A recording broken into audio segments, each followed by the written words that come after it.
I'm here to tell you that finding your purpose isn't enough.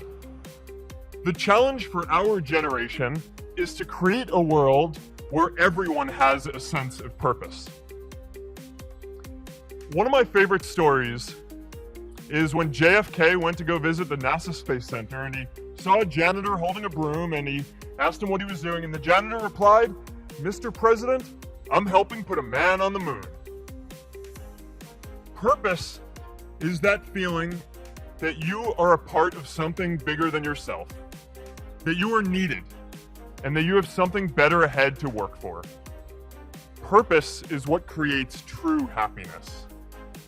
As I've traveled around, I've sat with children in juvenile detention and opioid addicts who told me that maybe their lives would have turned out differently if they just had something to do, an after-school program or somewhere to go.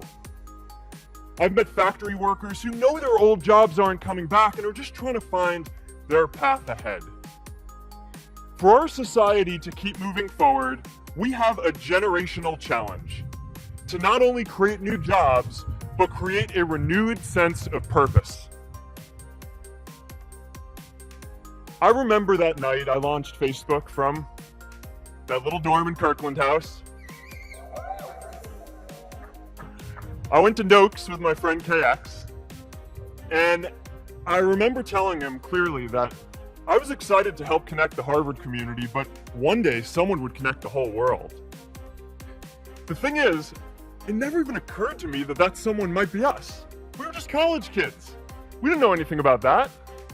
There were all these great big technology companies with all these resources, and I just assumed one of them would do it. But this idea was so clear to us that all people want to connect. So we just kept working on it, day after day after day. And I know that a lot of you are gonna have your own stories just like this.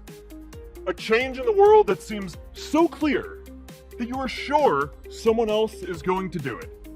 But they're not. You will. See, my hope was never to build a company. I wanted to have an impact. And as all these people started joining us, I just assumed that that's what they wanted to do too. So I never took the time to explain what it was that I hoped we'd build. A couple years in, some big companies wanted to buy us. I didn't want to sell. I wanted to see if we could connect more people. And we were building the first version of Newsfeed at the time, and I thought, if we could just launch this, it could change how we all learn about the world. Nearly everyone else wanted to sell. Without a sense of higher purpose, this was their startup dream come true, and it tore our company apart. After one particularly tense argument, one of my close advisors told me if I didn't agree to sell the company right now, I would regret that decision for the rest of my life.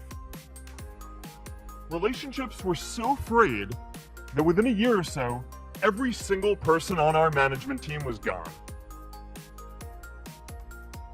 That was my hardest time leading Facebook. I believed in what we were doing, but I felt alone. And worse, it was my fault. I wondered if I was just wrong, an imposter, a 22-year-old kid who had no idea how things actually worked. Now, years later, I understand that is how things work when there's no sense of higher purpose. So it's up to all of us to create it so we can all keep moving forward together. And today, I want to talk about 3 ways that we can create a world where everyone has a sense of purpose. By taking on big, meaningful projects together.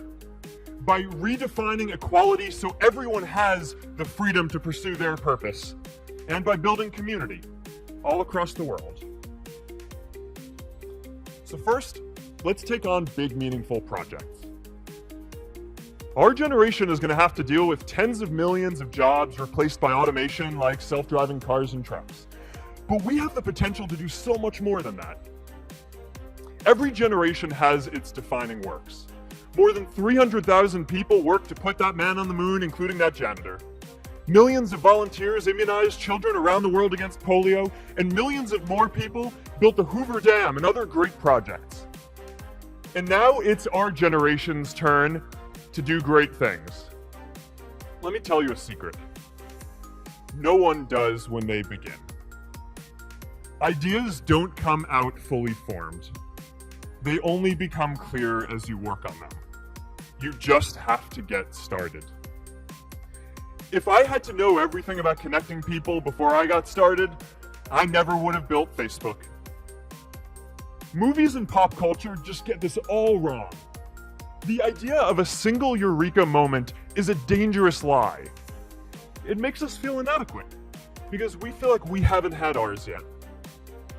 And it prevents people with seeds of good ideas from ever getting started in the first place. It's really good to be idealistic, but be prepared to be misunderstood. Anyone working on a big vision is going to get called crazy, even if you end up right.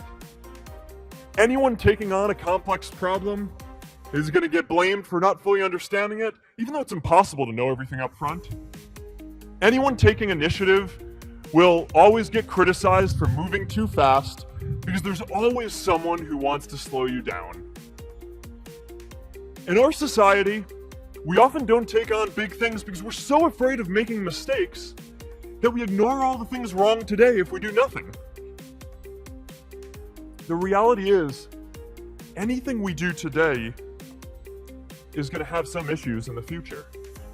But that can't stop us from getting started. So what are we waiting for? It is time for our generation-defining great works. How about stopping climate change before we destroy the planet? Let's do big things, not just to create progress, but to create purpose. The second is redefining our idea of equality so everyone has the freedom to pursue their purpose. Facebook wasn't the first thing I built. I also built chat systems and games, study tools and music players, and I'm not alone.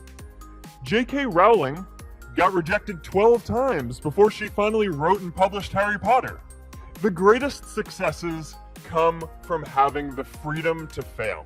I know a lot of entrepreneurs, and I don't know a single person who gave up on starting a business because they were worried they might not make enough money. But I know too many people who haven't had the chance to pursue their dreams because they didn't have a cushion to fall back on if they failed.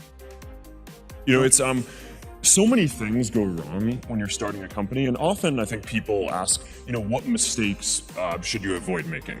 And my answer to that question is don't even bother trying to avoid mistakes because you're going to make tons of mistakes, right? And the important thing is actually learning quickly from whatever mistakes you make and not giving up.